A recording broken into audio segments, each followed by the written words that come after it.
Madagascar est 4e au classement mondial des pays souffrant de malnutrition chronique. 73% des ménages malgaches vivent de l'agriculture, mais les superficies des exploitations sont généralement inférieures à 1 hectare. Dans les régions les plus touchées par l'insécurité alimentaire, les périodes de soudure qui précèdent les récoltes alors que les productions précédentes sont épuisées et que les prix sur les marchés s'envolent, peuvent durer 7, voire 8 mois.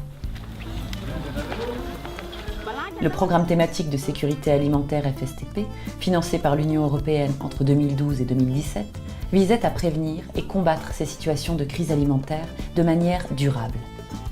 Il s'agissait notamment d'augmenter les rendements agricoles, de promouvoir la diversification des cultures vivrières, de développer le stockage, d'encourager la commercialisation, mais aussi d'améliorer la qualité de l'alimentation.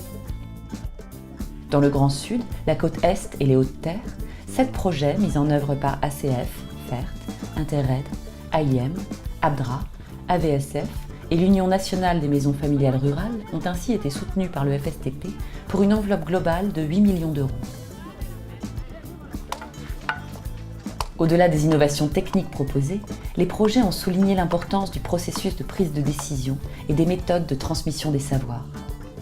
Pour qu'une nouvelle pratique soit adoptée, il est préférable que la formation provienne de personnes issues ou proches des communautés, qui en maîtrisent les codes et les problématiques.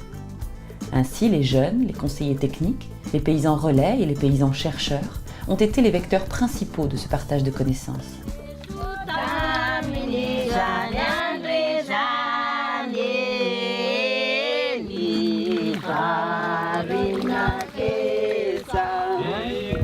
Autre enjeu du programme, la durabilité des innovations distillées auprès des exploitants.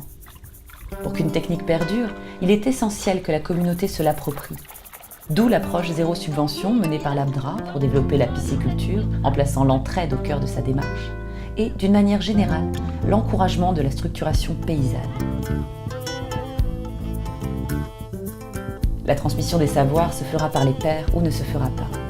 Car dans un contexte de grande précarité, les paysans ont besoin d'avoir confiance pour prendre le risque de modifier leurs habitudes de travail.